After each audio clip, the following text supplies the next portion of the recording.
বই আর বই, সেই বইমেলার মাঝেই আমাদের সকলের প্রিয় গানওয়ালার বইও বেরিয়েছে।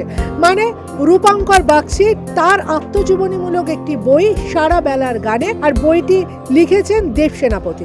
কিন্তু এই গান শুনে যার আমরা মুগ্ধ হই, সেই গানের মানুষের বই বেরোনো, সেটা যেমন একদিকে আত্মার একটা তৃপ্তি থাকে, কারণ দুই মলাটের মধ্যেই তার কথা পড়া যাবে। ঠিক সেরমভাবেই জানতে চাইব যে জীবন তো আরও অনেক বড়, আরও অনেক কিছু রয়েছে, সেখানে এত তাড়াতাড়ি আত্মজীবনীমূলক বই কেন? সরাসরি চলে যাব রূপঙ্করদার কাছে। সবে তো জীবন শুরু হয়েছে, তো জীবন শুরু 52 বছর বয়স হয়ে গেল তো বাবা। তুমি বলছো কি? আমি তো জানতাম, আগে দেখতাম জিতেন্দ্র 30+ বিজ্ঞাপন করতো, তখন ভাবতাম 30-এর পরই লোকে বুড়ো হয়। 52 হয়ে গেল, এখনো বলছো জীবন শুরু। আমাদের কাছে তুমি তো সেই চির যৌবনের একজন মানুষ। গান আমাদের বারবার সেটাই প্রমাণ করে বা বোঝায়। তো সেইখানে দাঁড়িয়ে আমার কাছে কথা হচ্ছে সারা বেলার গানে, নামটা খুব সুন্দর, এটা কার দেওয়া? এটা আমি বলেছি, ও তিনটে, মানে অ্যাকচুয়ালি দেব সেনাপতি 3টে নামের অপশন দিয়েছিল আমাকে। তো আমার এটা একটা গানের নাম, তোমার টানে সারা বেলার গান। ওই সারা বেলার গানেটা সেই জন্য আমার মনে হলো এটা পছন্দ হলো। আমার গান শুনে যারা মুগ্ধ হয়, বা একটা জীবনী জানার জন্য মানুষের অনেক উৎসাহ থাকে, এমন অনেক ঘটনা থাকে, অনেক মুহূর্ত থাকে, সেগুলো তো আর এইভাবে মানে তোমার দর্শক শ্রোতা তারা কিন্তু এই জীবনগুলো জানতে চায় আর কি। আমার এত ইন্টারভিউ চারিদিকে হয়েছে বহুবার, এবং টেলিভিশনে এবং নানা রকম সোশ্যাল মিডিয়ার মাধ্যমে। এখন আর কেউ আমার সম্বন্ধে কিছু জানতে চায়, মানে সেটা আমি অনেক কিছু জানি না যেটা অনেকে জানে আর কি, মানে আমার সম্বন্ধে।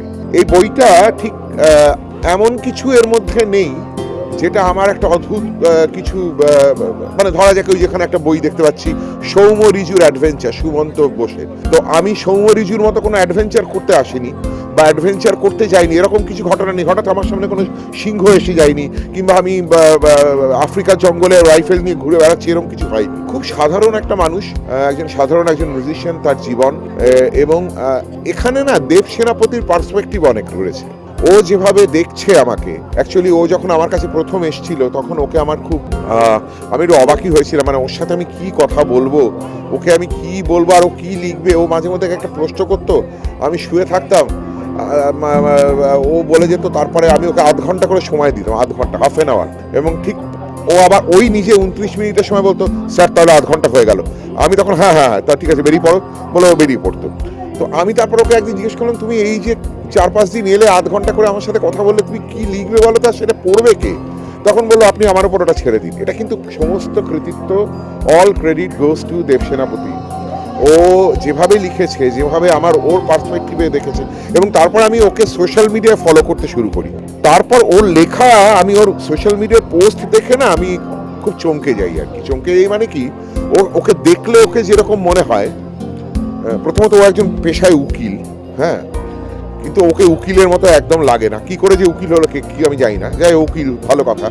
দ্বিতীয় কথা, ওকে দেখলে মনে হয় ভীষণ আনইমপ্রেসিভ একটা ছেলে আর কি, কিন্তু ওর লেখা হচ্ছে বোমা।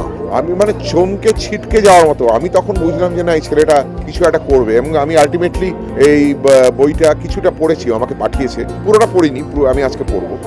কিছুটা প্রুফ আমাকে পাঠিয়েছিল, তখন পড়েছিলাম। আই ওয়াজ সো হ্যাপি, এবং I am very much happy. 25 তো অতিক্রান্ত করেই গেছে, 25 অতিক্রান্ত করে 28 রানিং। তো সেইখানে এসে এমন কোন ঘটনাটা দর্শকদের মনে হয়, মানে দেখো, তোমার ফ্যান বলো, যারা আমরা ছোটবেলা থেকে তোমাকে ফলো করেছি, জানি তোমার গান সম্পর্কে, তোমার মানে তোমার ভাবনা চিন্তা সম্পর্কে, তাদের কাছে তুমি কি বলবে? এমন কোন ঘটনা যেটা তোমাকে আজও ভীষণভাবে নাড়া দেয়? অনেক কিছুই নাড়া দেয়। একজন ভদ্রমহিলা আমাকে একবার ফোন করে বলেছিলেন, আমার কেউ নেই, আমার স্বামী মারা গেছেন, আমার ছেলে মারা গেছেন, আমি আত্মহত্যা করতে যাচ্ছিলাম, কিন্তু তোমার একটা গান আজ শ্রাবণের বাতাস বুকে শুনে রেডিওতে, আমার FM-এ, আমার মনে হলো আমার এখন আর বেঁচে থাকার আরো অনেক ইচ্ছে আছে। তো এই আমার একটা গান যদি একজন মানুষকে আত্মহত্যা করতে থেকে আটকায়, তাহলে আমার মনে হয় সবটুকুই পাওয়া হয়ে যায়। আমরা কথা বলি নিয়ে একবার দেব সেনাপতির সঙ্গে, কারণ ওর পার্সপেক্টিভটা কী ছিল এরকম একজন মানুষকে নিয়ে আত্মজীবনী লেখার, এবং আরও দিন পড়ে আছে। তো আমি আসছি দেব সেনাপতির কাছে, কিভাবে ভাবনা বা কিভাবে মলাটের মধ্যে তাকে তুলে ধরলে, দুই মলাটে। রূপঙ্কর বাগচি আমাদের কাছে ছোটবেলার একটা ইমোশন, আবেগ সব কিছুই। মানে আমরা যখন খুব ছোট তখন আমার এফএমে সেই একদম ছোটবেলায় প্রথম শোনা আজ আকাশ ভেঙে পড়লো আমার ঘরে বা আজ শ্রাবণের বাতাস ফুঁকে, এই গানগুলো দিয়ে তো প্রথম শুরু হচ্ছে। তো সেইখানে প্রথম তখন আমরা তারানা দেখতাম, তারানা বলে একটা অনুষ্ঠান হতো, সেখানে উনি অ্যাঙ্কারিং করতেন, মেনলি সঞ্চালনা করতেন।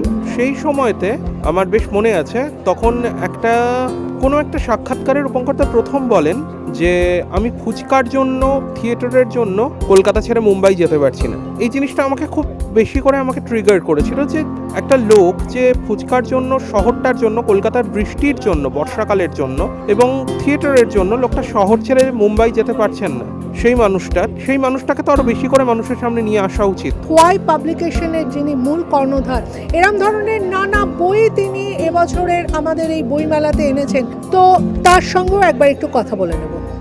দেখো, সারাবেলার গান আমার কাছে বইমেলার যতগুলো বই তার মধ্যে অন্যতম। তার কারণ এটা রূপঙ্করদার বই। তার আরেকটা কারণ, এই বইতে আমরা এই গায়ককে অন্যভাবে দেখেছি, অন্যভাবে চিনেছি। রূপঙ্করদা এমন একজন চরিত্র, আইকনিক চরিত্র, আমার মনে হয় গান ছাড়াও মানুষটাকে আরও বেশি করে জানাটা ভীষণ দরকার। একটা বিখ্যাত গান রূপঙ্করদা, তোমার টানে সারাবেলার গানে, তার থেকেই সারাবেলার গান।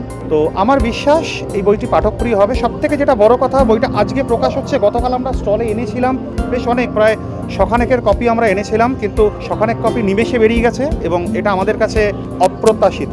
রূপঙ্করদা, এটা জানতে চাইবো যে এই যে জীবনীমূলক বইটা সারাবেলার গানে, যেটুকুন বুঝতে পারছি, তো জীবন তো আরো অনেক বড়, তাহলে এটা নিশ্চয়ই পার্ট 2 পাবো আমরা আগামী দিনে। হ্যাঁ, পার্ট 2, 3, 4, 5, 6 সব আসতে চলেছে।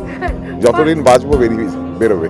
তার মানে আমরা এতদিন যারা সবাই আর কি রূপঙ্করদার গান শুনে বেড়ে উঠেছে, রূপঙ্করদার গান মন খারাপ হলেই যে মানুষটার গান শোনা যায়, তাকে তার অনেক অজানা কথা, অনেক ইন্টারভিউতে জানলেও এখনো অনেক কথা হয়তো বাকি থেকে গেছে। সেই কথাগুলোই কিন্তু আমরা জানবো এই দুই মলাটের মধ্যেই সারা বেলার গানে রূপঙ্কর। ক্যামেরায় প্রতুলের সঙ্গে দেবযানী, নিউজ টাইম।